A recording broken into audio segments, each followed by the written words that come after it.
Good evening. और आज का जो हमारा टॉपिक है, मैंने शायद आपको बताया हो, थ्रू मैसेज बताया हो कि आज हम क्या पढ़ने वाले हैं। एक एनसीईआरटी की एक वो फोटो देखी थी आपने, है ना? वो जो लास्ट टॉपिक के अंदर ये एक टॉपिक है, एप्लीकेशंस ऑफ इलास्टिक बिहेवियर वाला जो एनसीईआरटी का लास्ट टॉपिक है, उसके अंदर ये एक एप्लीकेशन है। तो आज का जो हमारा टॉपिक रहेगा एक बहुत अच्छा सा टॉपिक है, that is bending of beams. Bending of beams Sakshi आपकी थर्ड क्लास है यहाँ पे पास। एक दिन आपने पढ़ा था ट्विस्टिंग, कल लाइव हो नहीं पाए तो मैं केवल रिवीजन पे रहा। तो आज हम एक और अच्छा टॉपिक लेके चल रहे हैं, बेंडिंग ऑफ बीम्स। और घर पे अगर एनसीईआरटी बुक आपके पास है तो आप देखेंगे उस चैप्टर का लास्ट जो पेज है, थ्योरी का लास्ट पेज, एप्लीकेशंस, उनमें एक एप्लीकेशन ये है विद डायग्राम। अब बीम की बेंडिंग का क्या मतलब है? बीम क्या होती है, किसे बोलते हैं बीम? एक इस तरह का कोई भी स्ट्रक्चर, एक इस तरह का मैकेनिकल स्ट्रक्चर, ये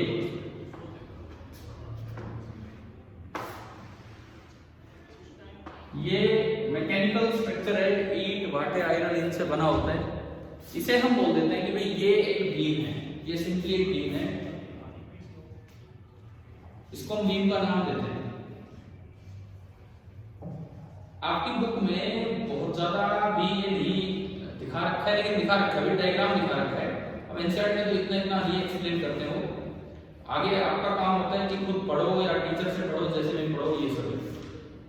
तो आपकी बुक में जो डायग्राम दिया है उसमें तो सिंपल बीम दिखा रखी है, झुकी हुई दिखा रखी है, उसका ट्विस्ट कितना है, नीचे नीचे कितनी वो बेंड हुई है, वो सब आपको बताया गया।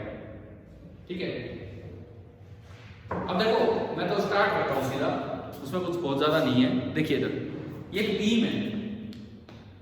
कई बार आपने सुना है मकान बनाते हैं भाई बोले यहाँ बीम डालनी पड़ेगी, कुछ इस तरह का वर्ड तो सुना होगा, सुना है अगर घर वर बनाए, है ना?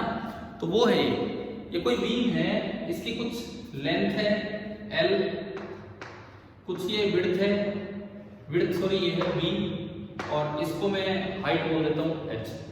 आप चाहो तो इसे D भी बोल सकते हो, डेप्थ। आपकी बुक में इसे D बोला हुआ है, एनसीईआरटी टेक्स्ट बुक में, तो मैं इसे D से डिनोट कर देता हूँ, डेप्थ। L है इसकी लेंथ, B ये और D ये एक स्ट्रक्चरल मेंबर है किसी भी मकान का, इस तरह का एक पार्ट। अब हम जो यहाँ जिसकी बात करेंगे, हम पढ़ रहे हैं simply supported beam. Simply supported beam क्या होती है? दोनों एंड्स पे आपने इसको रोका हुआ है और फिर इसके ऊपर आप छत लगा सकते हैं, कोई और वजन डाल सकते हैं, इस तरह का काम है। दोनों एंड्स पे इसे रोका हुआ है, ऐसे इधर होगा लास्ट तक। ये जो बीम है जिसमें केवल दोनों एंड्स पे इस तरह से रोका हुआ होता है, इसको नाम दिया जाता है सिंपली सपोर्टेड बीम। ये आपकी होती है सिंपली सपोर्टेड बीम, केवल एंड पे आपने जो सपोर्ट दे रखी है, इसे बोलते हैं सिंपली सपोर्टेड बीम। अब देखो बीम ऐसे तो रहेगी नहीं, इसमें कोई ना कोई वेट तो दिया जाएगा। आमतौर पे तो डिस्ट्रीब्यूटेड लोड आता है, डिस्ट्रीब्यूटेड लोड मतलब पूरे में फैला हुआ, लेकिन हम पॉइंट लोड लेके चल रहे हैं। आपकी बुक में ना पॉइंट लोड का दिया है, पॉइंट लोड का समझे और फिर डिस्ट्रीब्यूटेड लोड का मैं सीधा रिजल्ट बता दूंगा कि जो पॉइंट लोड का आएगा उसका 5/8 टाइम्स होता है, बस वो हम याद करेंगे। मैंने इसके बिल्कुल सेंटर पे एक पॉइंट लोड दिया। वैसे तो आमतौर पे बीम के ऊपर डिस्ट्रीब्यूटेड लोड होता है, लेकिन पहले हम पॉइंट लोड समझ रहे हैं। ठीक है, यही कोई पिलर खड़ा कर दिया ऊपर इस तरह का, तो ये पॉइंट लोड को मैं नाम दे रहा हूं W। W is the point load at the centre. W is the point load at the centre. तो होता क्या है कि बीम ना थोड़ी सी समय के साथ साथ थोड़ी सी बीच में से बेंड हो जाती है। अरे जैसे वायर होती है, एक खंबे से दूसरे खंबे तक वायर है, तो क्या बिल्कुल स्ट्रेट रहती है या धीरे धीरे वो लटक जाती है बीच में से? होता है ऐसा, देखा है, लटक जाती है, उसे सैग बोलते हैं, सैगिंग, कि वो सैग हो गई है, नीचे की तरफ आ गई इस तरह से। ऐसा कोई हो तो उसे बोलता होगिंग। अब होगिंग तो होता नहीं है, बीम बैठे बैठे ऐसे थोड़ी उठेगी, बीम तो किधर जाएगी, नीचे जाएगी, तो इसे बोलते हैं सैगिंग। एक वर्ड यूज किया जाता है सैगिंग, तो वो हम यहाँ सीखेंगे। तो हमें ये देखना है कि बीम का डिप्रेशन कितना होगा। आप अगर वो एनसीईआरटी टेक्स्ट बुक का वो डायग्राम देखेंगे तो उसमें बड़ा क्लियर दिखा रखा है कि बीम बीच में से डिप्रेस हो गई है। उन्होंने लोड डब्ल्यू कैसे लगाया है मैंने ऊपर से दिखाया है, उन्होंने बुक में ना ऐसे दिखा रखा है कि यहाँ पे मैंने सेंटर पे एक लोड अटैच कर दिया, जिसको क्या नाम दिया, डब्ल्यू, कोई वेट बांध दिया इस बीम के साथ, ये है आपका डब्ल्यू, लोड डब्ल्यू, ये दिखाया गया। तो इसमें बोला है कि ये जो बीम है विद टाइम ये ना थोड़ी झुक जाएगी, बीम विद टाइम थोड़ी नीचे हो जाएगी, बिल्कुल सिमेट्रिकली, क्योंकि लोड सेंटर पे है। विद टाइम ये बीम बिल्कुल ऐसे हो जाएगी। मैं इसको लोड को हटा रहा हूं, ये तो हमने ऊपर दिखाई दिया, ये तो मैं एनसीईआरटी डायग्राम आपको समझा रहा था क्या है। हमें ये देखना है कि इसका बीच वाला पॉइंट है कितना नीचे झुका, और जितना नीचे झुकता है उसे डिप्रेशन बोलते हैं और डेल्टा से रिप्रेजेंट करते हैं। ये डेल्टा निकालना आना चाहिए कि कैसे निकालते हैं, और इसका रिजल्ट इंपॉर्टेंट है कि वो विड्थ पे कैसे डिपेंड कर रहा है, लेंथ पे कैसे और डेप्थ पे कैसे डिपेंड करता है। इन सभी चीजों पे हमें ध्यान देना। स्टार्ट करें हमने काम, ठीक है। हम ये मान के चल रहे हैं कि जो लोड आपने लगाया है उसके मुकाबले बीम का वेट नेग्लिजिबल है, क्योंकि यार बीम का काम ये होता है कि अपने से कहीं ज्यादा भारी चीज को रोक के रखना। सुना है ना ये वर्ड कि बीम देनी पड़ेगी बीच में, सुना तो है ना ये, है ना।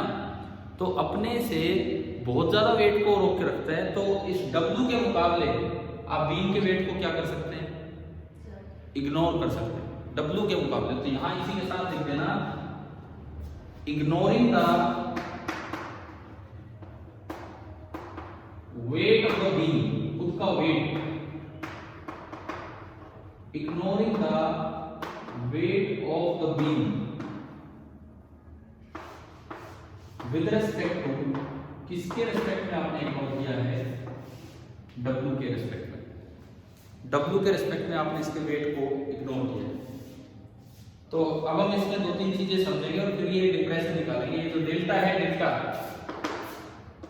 इसको हमने बोला है डिप्रेशन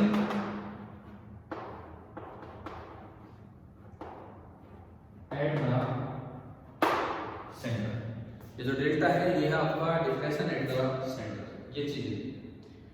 अब देखो दो तीन टर्म्स है जो हम समझ के चले कि भाई क्या होता है क्या नहीं। सबसे पहली टर्म, ये डायग्राम आ गया ना सभी को समझ, मुझे मिटाना पड़ेगा नहीं तो फिर बोर्ड पे इतनी जगह नहीं, मैं सारी बातें समझूं। कुछ है इधर, चलो इधर समझाते हैं। देखिए पहली टर्म जो ये बीम से रिलेटेड डिफाइन होती है, दैट इज नोन एज, हालांकि वर्ड तो हम पहले पढ़ चुके हैं, शियर फोर्स, इलास्टिसिटी में पढ़ते हैं, या टेंजेंशियल फोर्स लिखो। पहली हेडिंग डालिए शियर फोर्स।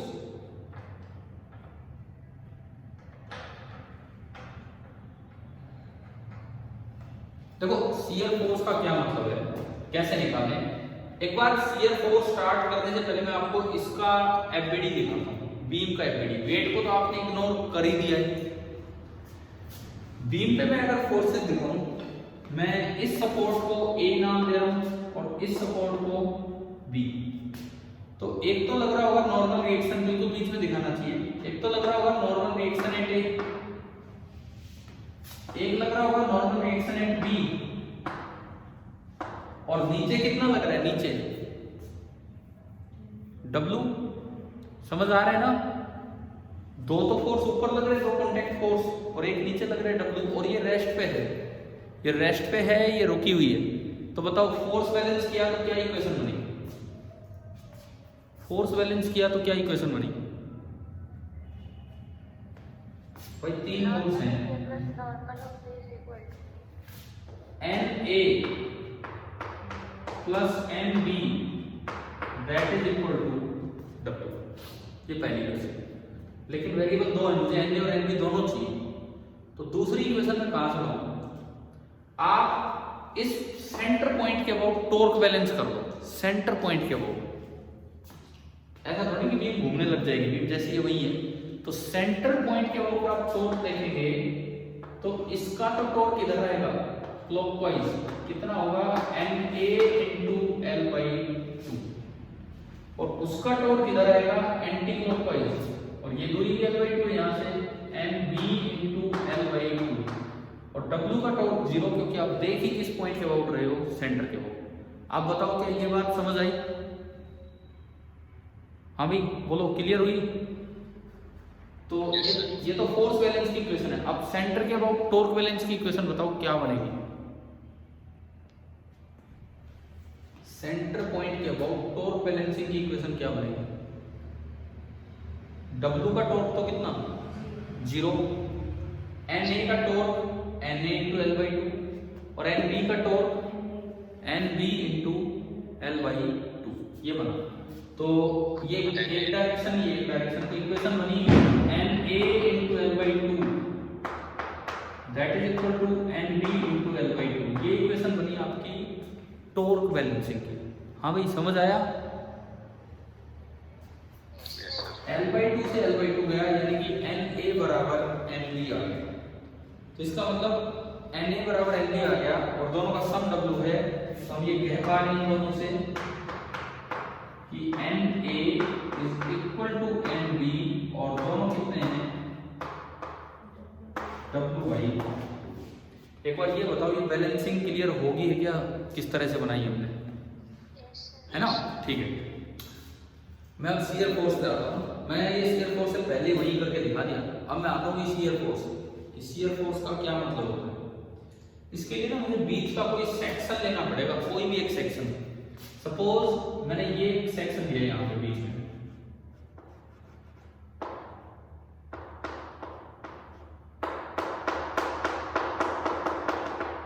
मैं इसको नाम दे रहा हूं x डैश। ये मैंने वैसे ही रेंडमली नाम दिया इस सेक्शन का, और मुझे अब यहाँ पे बताना है कि शियर फोर्स कितना है।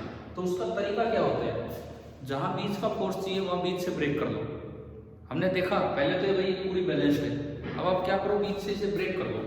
तो बीच से इसे ब्रेक करो, चाहे इधर से करो चाहे उधर से करो।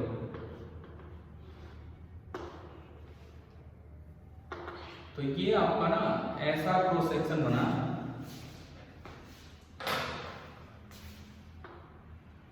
ये आपका इस तरह का क्रॉस सेक्शन बना। ही लेफ्ट पोर्शन है कि राइट पोर्शन है? जो हमने अभी लिया लेफ्ट। अब आप केवल लेफ्ट पोर्शन पे फोर्स देखो, एक्सटर्नल कौन से लग रहे थे, फिर हम शियर फोर्स बनाएंगे। लेफ्ट पोर्शन पे W तो लग नहीं रहे, ओनली कौन सा फोर्स लग रहा है? तीन ही फोर्स है यहाँ, NA W NB। Left portion पे कौन सा फोर्स? NA, केवल और केवल NA लग रहा है ऊपर की तरफ, और फिलहाल NA कितना है? W/2, और ये है पूरा रेस्ट पे। तो दिख गया आपको शियर फोर्स? बताओ शियर फोर्स कितना होगा? ये पूरा रेस्ट पे है, इसको मेंटेन करने के लिए राइट वाला पार्ट इस पे फोर्स किधर लगाएगा? पीछे भी इलास्टिसिटी देखते हैं, ऊपर की नीचे नीचे, तभी तो रेस्ट पे रहेगा। और इसको शियर नाम क्यों दिया जा रहा है? क्या ये क्रॉस सेक्शन के टेंजेंशियल फोर्स बना कि नहीं बना? है ना, ये क्रॉस सेक्शन के टेंजेंशियल फोर्स बन रहा है, इसलिए हम इसको नाम दे रहे हैं शियर फोर्स। तो ये आपका बना F शियर, और F शियर कितना होगा? W/2। क्या आप ये चीज राइट साइड से निकाल सकते थे? हाँ जी बोलिए। ऊपर की साइड लगना चाहिए था। फिर ये रेस्ट पे कैसे रहता भाई? लेफ्ट पार्ट है, उस पे एक्सटर्नल फोर्स ऊपर लग रहा है, और ये है रेस्ट पे। ये नई बात नहीं आ रही है क्या? पीछे हमने नहीं पढ़ा इलास्टिसिटी में ये सारा काम इतने दिन से, कि तो बैलेंस्ड फोर्स लग रहे हो, एक F इधर एक F इधर, तो नेट फोर्स 0 तो एक्सेलरेशन 0। फिर हम ब्रेक करते थे, लेफ्ट पार्ट पे देखते कि इधर लग रहा है, तो इंटरनल फोर्स उधर मानना पड़ता था ताकि नेट फोर्स कितना हो? 0। करते थे कि नहीं बताओ ये? है ना, तो वही तो मैं करवा रहा हूँ ना। ये एक्सटर्नल फोर्स ऊपर लग रहा है W/2, तो इसको बैलेंस कराने के लिए, क्योंकि रेस्ट पे है, ये फोर्स किधर लगेगा, नीचे लगेगा। क्या समझ आ गया? अगर किसी को दिक्कत हो आप राइट पार्ट से भी देख सकते हो, राइट पार्ट को देख के बना लो, चाहिए ये चीज सेम, यही चीज आप राइट को देख के बना सकते हो। कैसे? देखो इधर देखो, इसको यहां से ब्रेक करो, यहां से नीचे कितना लग रहा है, इसमें नीचे कितना लग रहा है W, और ऊपर कितना लग रहा है W/2। W/2। तो नेट फोर्स इसका और इसका नीचे बचा कि ऊपर बचा? W/2 नीचे। तो उसको बैलेंस करने के लिए इस पार्ट पे W/2 किधर लगेगा, ऊपर। तो समझ गए ना? तो एक्शन एंड रिएक्शन पेयर बन तो रहे हैं, उस पे ऊपर W/2, इस पे नीचे W/2। तो ये जो है ना, ये आपका है शियर फोर्स, ये आपका शियर फोर्स है कि भाई इस क्रॉस सेक्शन पे इधर वाले पार्ट पे तो नीचे फोर्स लग रहा है W/2, और उधर वाले पार्ट पे ऊपर फोर्स लग रहा है W/2, और ये टेंजेंशियल डायरेक्शन में लग रहा है, इसलिए इसको क्या बोलते हैं, इस क्रॉस सेक्शन का शियर फोर्स। क्या शियर में कोई नया नाम यूज किया है हमने? पीछे यूज कर लिए ना ये सारे नाम तो, ठीक है। तो आप बताओ, बीम में किसी भी जगह शियर फोर्स निकालना आ गया अगर कहीं जरूरत पड़े तो, ठीक है। अब मैं आता हूं दूसरी टर्म पे। पहली टर्म आपकी होगी, सेकेंड टर्म ये टॉर्क है, और इसको नाम देते हैं बेंडिंग मोमेंट। ये टॉर्क होता है और इसको हम नाम देते हैं बेंडिंग मोमेंट। किसी भी क्रॉस सेक्शन पे बेंडिंग मोमेंट, सिंबल इसका लिख देना G, कैपिटल G। हालांकि हमने कभी ईटा को भी सिंबल G दिया था, पर कोई बात नहीं, सिंबल तो क्वांटिटीज बहुत ज्यादा है, सिंबल थोड़े से, तो इसलिए सिंबल रिपीट होते हैं, यूज होते रहते हैं, यूज नहीं होते। अब ये बेंडिंग मोमेंट का क्या मतलब है? मोमेंट का क्या मतलब होता है? मोमेंट ऑफ ए फोर्स या कपल ऑफ ए फोर्स, इसका क्या मतलब होता था? रोटेशन में हमने यूज किए वर्ड, रोटेशन वाले चैप्टर में। मोमेंट या कपल का क्या मतलब होता था? Equal in opposite direction. नहीं, मोमेंट या देखो, एक कपल ऑफ ए फोर्स, वो आप जो बता रहे हो वो फोर्स कपल, वो एक अलग चीज है। मोमेंट ऑफ ए फोर्स या कपल ऑफ ए फोर्स का मतलब होता था टॉर्क ऑफ ए फोर्स। एक फोर्स के टॉर्क को ही दूसरा नाम दिया जाता है मोमेंट। क्या नहीं आए वर्ड, पीछे नहीं आया कभी भी मोमेंट वर्ड? आए थे ना, तो फिर बताओ ना आप लोग, है ना। बेंडिंग मोमेंट मतलब बेंड करवाने वाला मोमेंट, मोमेंट मतलब टॉर्क। देखो थोड़ी देर बाद ये बीम ऐसी हो जानी है, थोड़ी देर बाद ये बीम ऐसी हो जाती है, तो आप बीच में कहीं भी क्रॉस सेक्शन बनाओगे तो उस पर कितना बेंडिंग मोमेंट है, इसका मतलब है कि उसको बेंड करवाने वाला टॉर्क कितना लग रहा है, किसके अबाउट, इसके अबाउट, इसके अबाउट। जैसे मैंने ये क्रॉस सेक्शन लिया, कि आप लेफ्ट पार्ट देख लो कि आप राइट पार्ट देख लो, इसके अबाउट आपको देखना है, इस एक्सिस के अबाउट। तो देखो मैं यही डायग्राम बनाऊंगा, मैं इस एक्सिस के अबाउट अगर टॉर्क देखूं, सपोज ये जो एक्सिस, ये जो क्रॉस सेक्शन है जिसको मैंने नाम दिया कैपिटल एक्स, मैं मान रहा हूं कि वो स्मॉल एक्स डिस्टेंस दूर है। सपोज मैंने ये माना कि ये जो क्रॉस सेक्शन है मेरा, ये स्मॉल एक्स डिस्टेंस दूर है, तो आप बताएं ये दूरी स्मॉल एक्स, इस एक्सिस के अबाउट इस पे नेट टॉर्क कितना लग रहा है, एफएस का टॉर्क कितना है, केवल एक पार्ट पे, या तो लेफ्ट पे देखो या राइट पे देखो, बात एक ही है, सेम आएगा।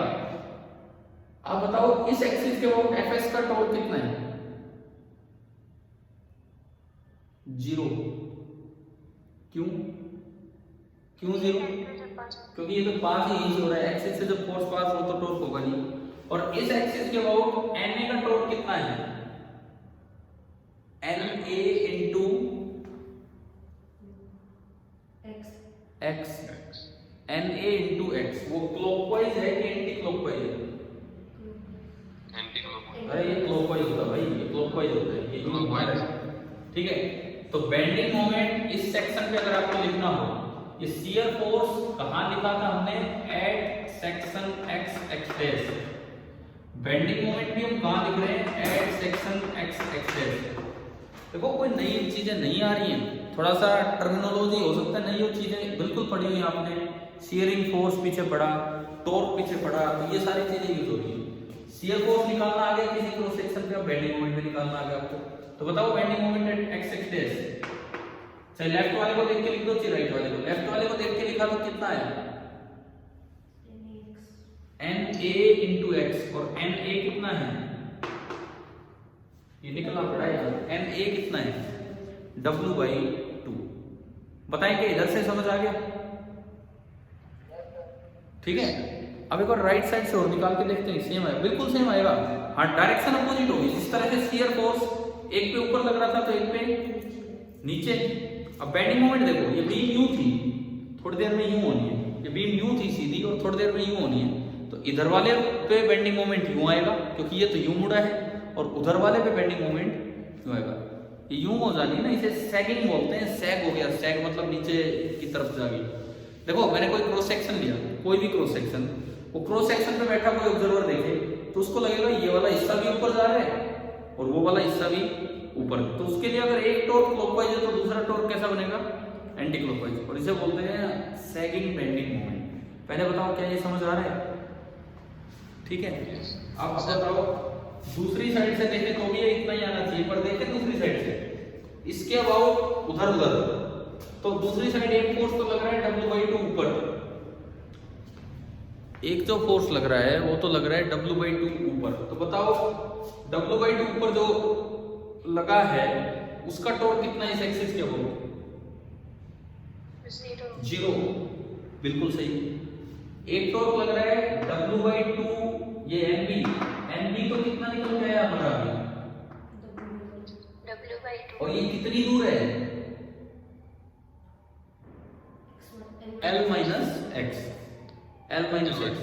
तो एक टॉर्क तो बना NB into L-x जो इसको यूं मोड़ेगा, ये मुड़ेगी भी यूं, परंतु एक अपोजिट टॉर्क बन रहा है ये जो सेंटर पे W लग रहा है, वो कितनी दूर है यहाँ से? ये लेंथ L/2, ये x, तो ये कितनी बची L/2 माइनस x। तो अगर मैं दूसरी साइड से चेक करूं, दूसरी साइड से, तो और क्या आ गया, पुलिस की इतना तगड़ा सायरन, पुलिस आ गई। आपको भी सुनाई दे रहा है? एम्बुलेंस थी, पुलिस नहीं थी, कोई नहीं। सुनिए, देखो अब इधर देखें, इज इक्वल टू, इधर से मैं चेक करता हूँ सही आ रहा है कि नहीं, तो ज्यादा तो ये आना चाहिए क्योंकि यूं मुड़ी है वो, तो इसका तो कितना है NB की जगह लिखूं W/2 इंटू कितना था वो L-x, लेकिन माइनस कुछ घटाना भी तो पड़ रहा है मुझे, W नीचे लग रहा है ना, उसका टॉर्क घटाना पड़ रहा है W, और ये लेंथ कितनी आई थी L/2 माइनस x। यार एक बार वेरीफाई करो क्या ये वही आ रहा है जो इधर है।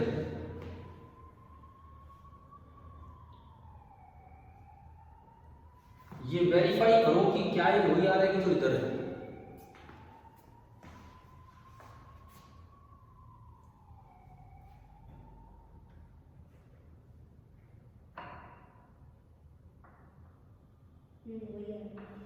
वही है आ गया, समझ आ गया आपको?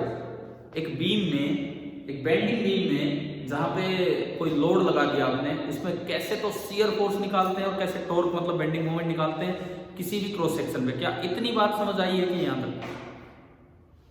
ठीक है, तो मैं आगे बढ़ने से पहले ना एक सवाल देता हूँ आपको, पहले आप वो करके दिखाइए। एक क्वेश्चन हम लेते हैं, मिटा दो भाई, ये नोट हो गया वो, नहीं तो मैं रुकूं।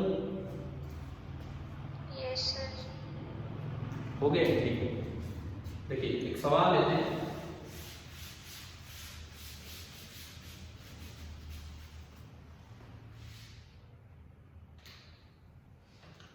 सपोज मैं बीम लेता हूं, अब मैं उसको पूरा नहीं दिखा रहा हूं, बस मैं फ्रंट व्यू दिखा रहा हूं। फ्रंट व्यू सामने से आपको नजर आ रही है, ये एक बीम है और इसकी टोटल लेंथ मुझे दी गई है 3 मीटर। सिंपली सपोर्टेड बीम है, टोटल लेंथ दी गई है 3 मीटर, और इस पे एक वेट अटैच है।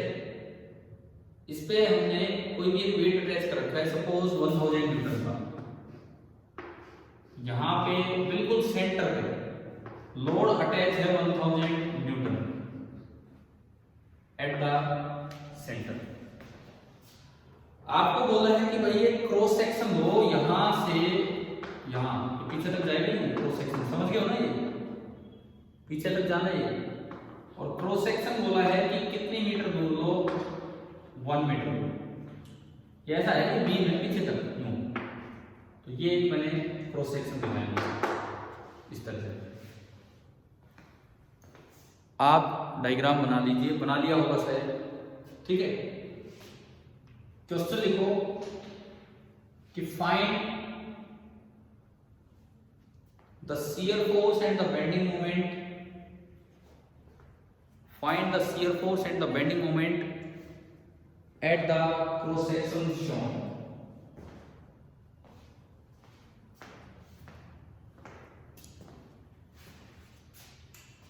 Find the shear force and the bending moment at the cross section shown. आप एक साइड से निकाल सकते हो, चाहे तो लेफ्ट साइड ले लो चाहे राइट साइड ले लो, एक साइड से निकल जाएगा।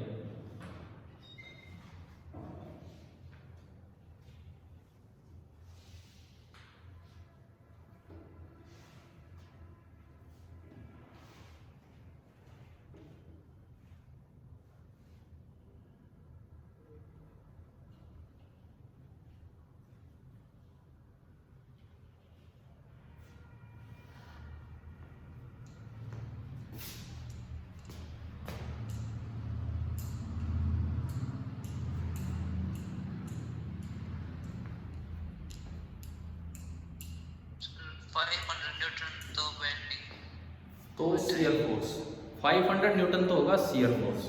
कारण वही कि भाई ये सिमेट्रिकल है, तो एन और एन भी बराबर होंगे, तो एन भी 500 एन भी 500। फिर आप यहाँ ब्रेक करेंगे तो एक पार्ट पे नीचे लगेगा फोर्स, एक पे ऊपर लगेगा, है ना, वही बात समझ आ गई होगी। तो हमारा आंसर आ रहा है कि जो शियर फोर्स होगा वो तो बिल्कुल आधा होगा और 500 न्यूटन। अब बात ये आती है कि बेंडिंग मोमेंट इस क्रॉस सेक्शन पे कितना होगा।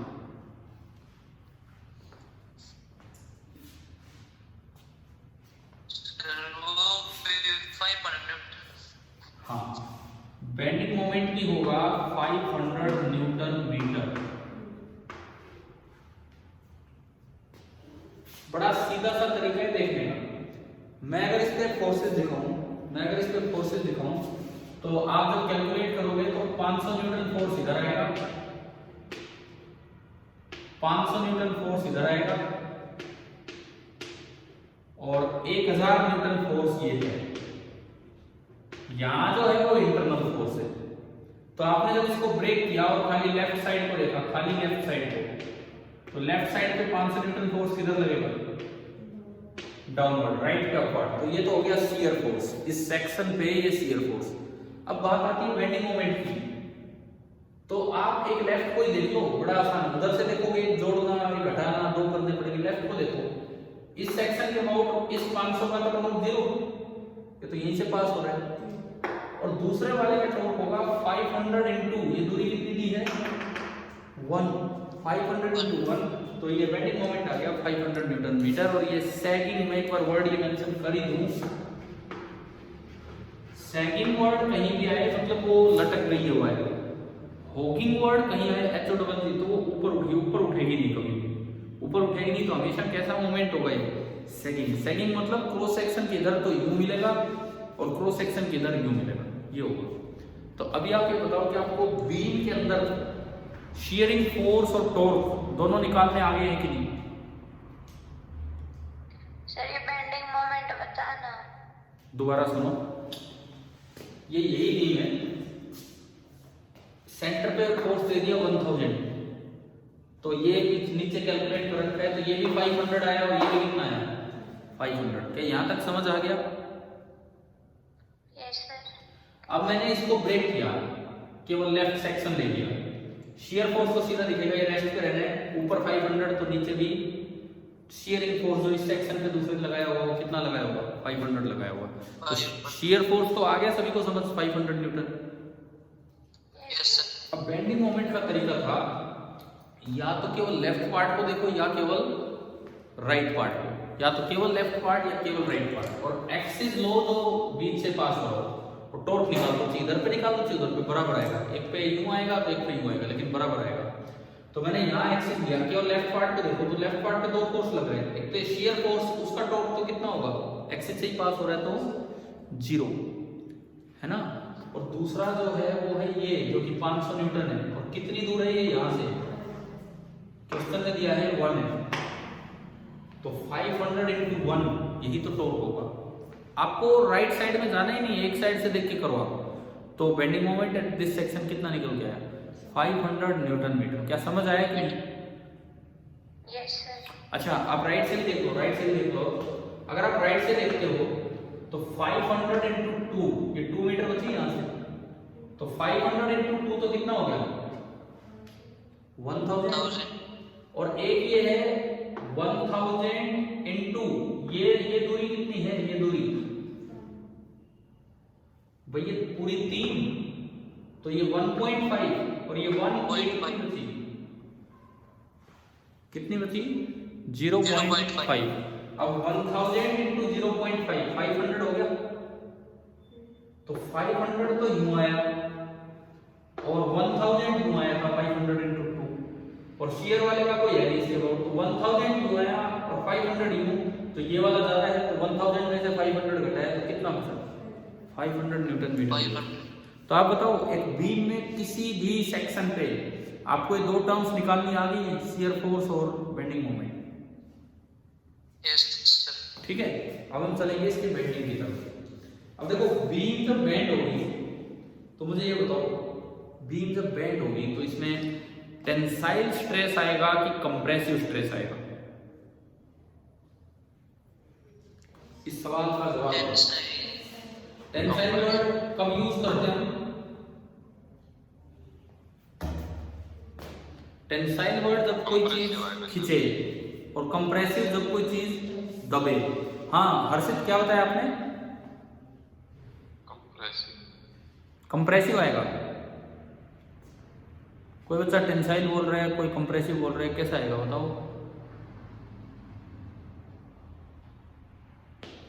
देखो मैं डायग्राम से समझाता हूँ। टेंसाइल आएगा। देखता हूँ मैं तो यार, इधर देखता हूँ ना, मैं तो अपनी शक्ल देखता रहता हूँ, आपको नहीं देख रहा होता हूँ बीच बीच में, और कुछ नहीं है। देखते हैं उधर, देखो टेंसाइल आएगा कि कंप्रेसिव आएगा, वो हम समझते हैं अभी।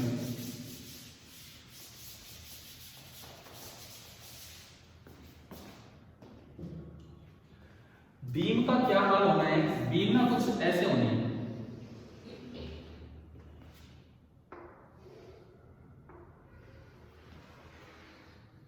मैंने फ्रंट व्यू दिखा दिया बीम का, ऐसे होनी बीम लटक के, इस तरह से होनी, फ्रंट व्यू दिखाया। तो इसमें क्या होता है सुनो, ये पीछे तक है पूरी सेम उसी तरीके से, अंदर में नहीं दिखा रहा मैं, केवल फ्रंट व्यू दिखा रहा। मान लो ये इस तरह से बेंड होगी कि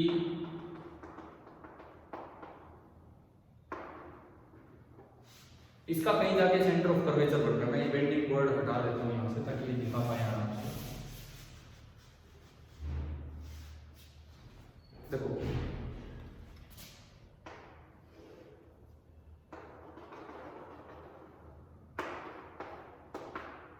क्या ये दिख रहा है? ये this is the centre of curvature of the beam. Yes ठीक है, इस सी को हमने नाम दिया सेंटर ऑफ कर्वेचर, और जो बिल्कुल बीच वाला पॉइंट है, बिल्कुल बीच वाला पॉइंट, या मैं यूं कहूं ये जो लेयर है, सपोज वहां तक का जो रेडियस है,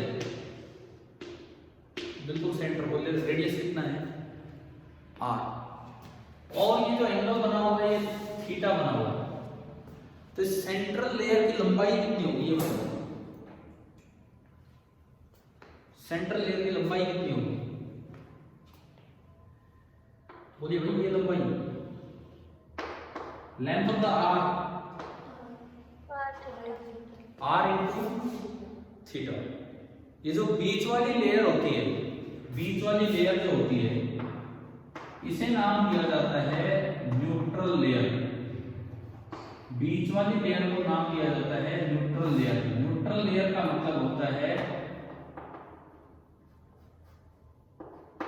नाइदर कंप्रेस्ड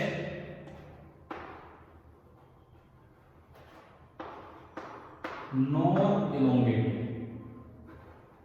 ये एक लेयर बीच में ऐसी रहती है जिसकी लेंथ जितनी पहले थी उतनी ही अब है। It is neither compressed nor elongated, ना तो ये कंप्रेस हुई है और ना ही ये इलोंगेट हुई है। अब आप ये बताओ, इससे ऊपर वाली जो लेयर्स है उनका रेडियस कम है आर से कि ज्यादा है? इससे ऊपर वाली जो लेयर्स है उनका रेडियस आर से कम है कि ज्यादा है? कम है। कम है सर। लेकिन एंगल वही है थीटा, तो उनकी लंबाई कम हुई कि ज्यादा हुई? कम होगी। और इससे नीचे जो लेयर है, इससे नीचे उनका रेडियस ज्यादा है और एंगल वही थीटा, तो उनकी लंबाई आर थीटा से क्या होगी? ज्यादा होगी। और बीच में ये एक ऐसी लेयर है जो ना तो कंप्रेस हुई है और ना ही इलोंगेट हुई है। और जब रोड सीधी थी तो सबकी लंबाई सेम थी, सारी लेयर्स की लंबाई तब तो क्या थी? सेम थी। अब ये जब मुड़ती है तो बीच में एक ऐसी भी लेयर आई है जिसकी लंबाई चेंज ही नहीं हुई, तो यानी कि इसकी लंबाई पहले भी कितनी थी? R theta. और पहले सबकी लंबाई सेम थी, तो पहले सभी की लंबाई कितनी थी? R theta. यानी कि ऊपर वाले पोर्शंस वो हैं जिनकी लंबाई आर थीटा से कम होगी और नीचे वाले पोर्शन वो हैं जिनकी लंबाई आर थीटा से ज्यादा होगी। तो नीचे बताओ कौन सा स्ट्रेस आया होगा? टेंसाइल की कंप्रेसिव? टेंसाइल। और ऊपर कौन सा आया होगा? कंप्रेसिव। दरअसल क्या हुआ है कि ये जो ऊपर वाला पार्ट होता है ना बीम का, ऊपर वाला पार्ट, वो तो थोड़ा सा क्या हो जाता है? कंप्रेस हो जाता है। और जो नीचे वाला पार्ट होता है, नीचे वाला पार्ट, वो थोड़ा सा क्या हो जाता है? इलोंगेट हो जाए। और इस तरह से फैलता है कि बीच वाली लेयर एक बचती है जिसकी लंबाई जितनी थी लगभग उतनी ही अब रह जाती है, उसमें कोई फर्क नहीं आता है। क्या ये डायग्राम आपको समझ आ गया? यस। अब अगर आपसे ये पूछा जाए कि इस न्यूट्रल लेयर से, इस न्यूट्रल लेयर से जेड लेंथ नीचे, पता नहीं यार ये कलर विजिबल होगा कि नहीं, थोड़ा अलग ही कलर है, ब्लू कलर और ग्रीन। क्या ये दिख रहा है आपको मैंने क्या बनाया? अरे कलर नहीं पूछ रहा मैंने, हाँ जेड, रेड, मुझे सुना रेड, रेड नहीं जेड, जेड तो दिख रहे हैं ना, ठीक है, मुझे लगा कलर बता रहे हो रेड। अब देखो ये जो लेयर है, ये लेयर है बीम की, बीम तो आगे तक है पीछे तक, तो ये तो एक लेयर है। ये लेयर कंप्रेस हुई है कि एक्सटेंड हुई है? हाँ जी, ये खिंची है ना। तो आप मुझे ये बताओ कि ये जो ब्लू वाली मैंने लेयर बनाई बीच में, इसमें स्ट्रेन कितना है in terms of Z R theta? इनका यूज करके क्या बताओ कि इसमें स्ट्रेन कितना है?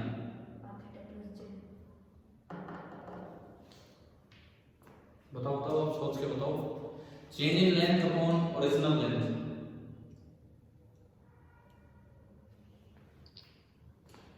इसकी लंबाई, इसका रेडियस अब कितना है? ये ब्लू वाले का अब रेडियस कितना है? आर प्लस जेड, एंगल वही थीटा, तो अब इसकी लंबाई कितनी होगी? R plus Z into theta.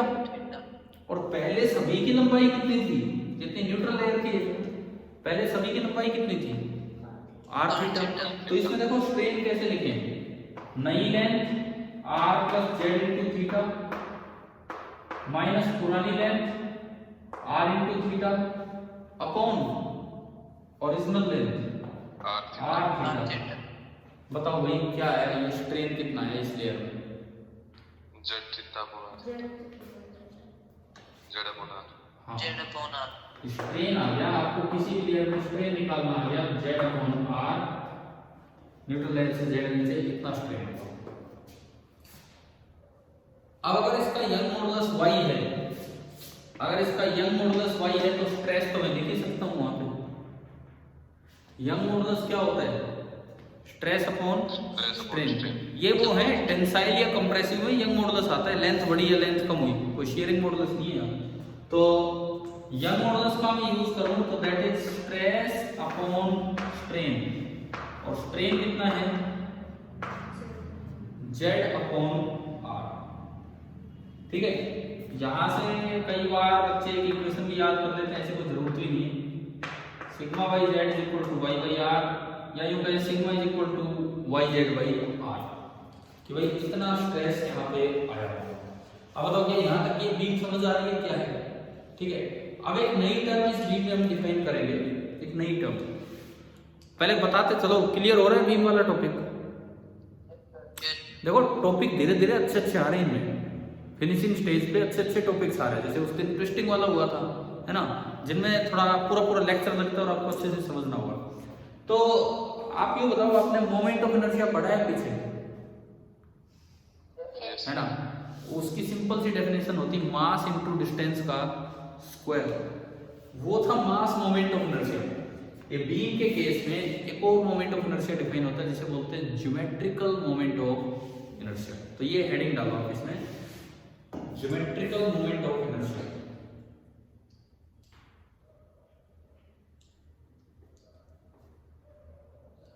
Geometrical moment of inertia क्या मतलब है देखते हैं। ज्योमेट्रिकल मोमेंट ऑफ इनर्शिया का मीनिंग हम देखते हैं कि क्या है। मान लो मैंने कहीं भी बीम का एक क्रॉस सेक्शन लिया, काट के, तो देखो क्रॉस सेक्शन ऐसा होगा। कहीं पे भी जिसको एक्स एक्स आप बोल रहे थे, कुछ भी बोल रहे थे, ये मैंने बीम का एक क्रॉस सेक्शन लिया, तो ये तो बीम की डेप्थ है जिसको आप टी बोल रहे थे, और ये बीम की विड्थ है, ब्रेड्थ है जिसको आप बी बोल रहे थे। लेंथ तो आगे गई पीछे गई। क्या समझ आया डायग्राम क्या किया हमने? हाँ भी बोलो, क्या डायग्राम समझ आ रहा है क्या? बी और डी बीच का क्रॉस सेक्शन जो एक्स एक्सिस बनाए तो ऐसे बनेगा। ठीक है, इसमें न्यूट्रल लेयर कहाँ है? इस क्रॉस सेक्शन में न्यूट्रल लेयर कहाँ है? कैसे बनाऊंगा मैं पहले आपको बना के दिखाता हूँ। ये जो बीच वाली लेयर होगी ना, बीच वाली लेयर, ये है न्यूट्रल लेयर। कारण भाई ये जब आगे पीछे जाओगे तो बीचों बीच ये चल रही है, बीचों बीच। इससे ऊपर वाले पार्ट कंप्रेस हो गए और इससे नीचे वाले पार्ट एक्सटेंड हो गए, और ये बीच वाली लेयर है, ये जो यू दिखाई है ना हमने यहाँ पे, ये जो येलो कलर में दिखाया था, येलो कलर में इस तरह का, किसी भी क्रॉस सेक्शन में देखोगे तो बीच में एक लाइन लग जाएगी। आप बताओ एक क्रॉस सेक्शन पे न्यूट्रल लेयर कैसे बनी? क्या समझ आ गया? Yes sir. एक क्रॉस सेक्शन पे न्यूट्रल लेयर का जो लाइन होती है, लेयर तो खैर ये थी, न्यूट्रल लेयर तो खैर सीधी थी। अब एक क्रॉस सेक्शन पे न्यूट्रल लेयर तो खैर सीधी थी, उस पे एक क्रॉस सेक्शन कहां कट करेगा, एक लाइन बनेगी जिसको अक्सर हम नाम दे देते हैं न्यूट्रल एक्सिस। इतना जैसा हाल हो रहा है इसका, 2 बार आ गया बैटरी लो। उस दिन हुआ था बीच में ऑफ हो गया था, लेकिन शुक्र है कि वो वीडियो मिल गया, तो आज भी गायब तो नहीं हुआ है वीडियो, लेकिन पता नहीं कभी बीच में ऑफ ना हो जाए, बस ये हो सकता है। आपका ये वाला ऑफ नहीं होगा जिस पर लाइव क्लास चल रही है, वो ऑफ नहीं होगा, दूसरा ऑफ हो सकता है रिकॉर्डिंग वाला। तो देखते हैं अभी, ये इसका न्यूट्रल एक्सिस है, ये हमने बनाया, ये इसका न्यूट्रल एक्सिस बनाया यहाँ पे। ठीक है, अब देखो मोमेंट ऑफ इनर्शिया की तरह यहाँ डिफाइन होता है ज्योमेट्रिकल मोमेंट ऑफ इनर्शिया। कैसे डिफाइन होगा? आप न्यूट्रल एक्सिस से जेड हाइट ऊपर गए, और आपने एक लाइन लगाई, थोड़ा सा और ऊपर जाएंगे, कितना dz में, यार मुझे लगता है थोड़ा बड़ा बनाना पड़ेगा डायग्राम, थोड़ा सा बड़ा, ताकि मैं एलिमेंट आपको दिखा सकूं कि कहाँ है। देखिए ये एक क्रॉस सेक्शन है, ये इसकी डेप्थ है d, और ये इसकी ब्रेड्थ है d। बिल्कुल बीचों बीच न्यूट्रल लेयर जहां इस क्रॉस सेक्शन को कट करेगी उसको नाम देते हैं, क्या बोलते हैं उसको? Neutral axis. समझ गए हो? न्यूट्रल लेयर जहां इसको कट करके निकलेगी, न्यूट्रल एक्सिस। अब इसके अलावा मोमेंट ऑफ इनर्शिया, लेकिन मास का नहीं, एरिया का मोमेंट ऑफ इनर्शिया। एरिया का मोमेंट ऑफ इनर्शिया भी ऐसे ही निकलेगा। आप जेड हाइट ऊपर जाओ, एक लाइन आपने लगाई, जेड हाइट ऊपर आप गए, आपने एक लाइन यहां लगाई, एलिमेंट मानने के लिए आप थोड़ा सा ऊपर गए, थोड़ा सा और ऊपर गए, कितना dz, आप dz ऊपर गए और आपने ये लाइन यूं बढ़ाई, एक एलिमेंट बन गया। जब आप पीछे रोटेशन में मोमेंट ऑफ इनर्शिया लिखते थे, वो मास मोमेंट ऑफ इनर्शिया होता था। एलिमेंट का मास लिखो इनटू डिस्टेंस का स्क्वायर और dm इनटू r स्क्वायर को इंटीग्रेट करते थे। यहाँ एरिया लेना होगा, तो इसका जो ज्योमेट्रिकल मोमेंट ऑफ इनर्शिया होगा, geometrical moment of inertia IG से उसे डिनोट करते हैं, that will be simply equal to integral dm की जगह dA आ जाता है, dA इनटू r स्क्वायर। अगर खाली मोमेंट ऑफ इनर्शिया वर्ड आए तो वो तो मास वाला मोमेंट ऑफ इनर्शिया है। dA बताओ भाई, इसका dA कितना, इसका dA कितना, dz into v। हाँ बिल्कुल सही, ये dz है और ये b है, तो dA को मैं क्या लिख सकता हूं, b इंटू dz, और डिस्टेंस कितनी है एक्सिस से, न्यूट्रल एक्सिस से डिस्टेंस इस एलिमेंट की z, तो इंटू जेड स्क्वायर। b तो कांस्टेंट है सभी एलिमेंट्स के लिए, और ये बचा जेड स्क्वायर dz, और जेड स्क्वायर dz इंटीग्रेशन होगा z3/3, तो b इंटू z3/3। जेड की लिमिट बताओ कि पूरा क्रॉस सेक्शन कवर हो, नीचे वाला पार्ट में ऊपर वाला पार्ट, जेड की लिमिट बोलिए। -d/2 से d/2। हाँ बिल्कुल सही, यहाँ तो z 0 है, बिल्कुल नीचे जब आप देखेंगे तो z की इनिशियल लिमिट होगी -d/2, और जब ऊपर आप जाएंगे तो z की फाइनल लिमिट होगी d/2। तो चलिए आप ये ज्योमेट्रिकल मोमेंट ऑफ इनर्शिया निकाल के इसकी वैल्यू दो, इस पर लिमिट लगाओ -d/2 से लेके d/2, z में वैल्यू पुट कीजिए यहाँ पे, और फिर आप बताओ कि ये मोमेंट ऑफ इनर्शिया कितना आ रहा है, ज्योमेट्रिकल मोमेंट ऑफ इनर्शिया कितना आ रहा है ये बताओ।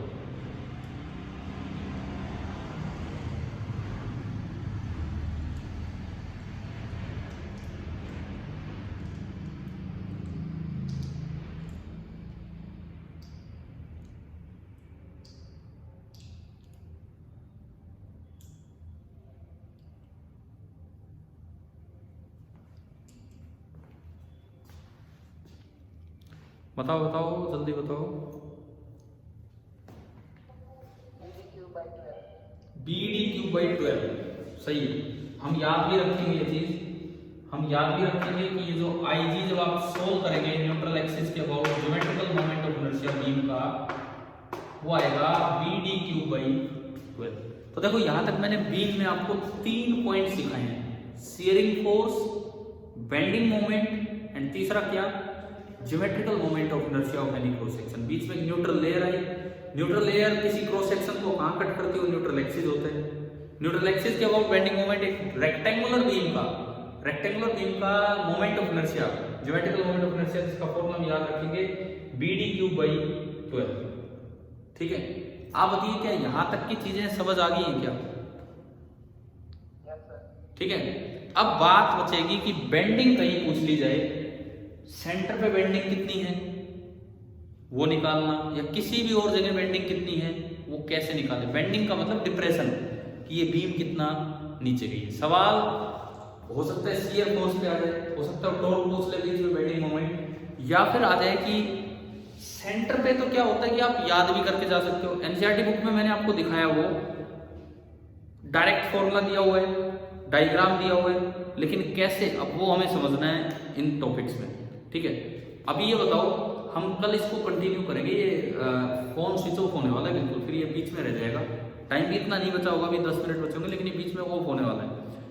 कल थोड़ा ठीक से सुबह चार्ज करके। आप ये बताओ, खुशी जी आप हो क्या ना, क्या क्या नाम था, भावना हो क्या क्लास में?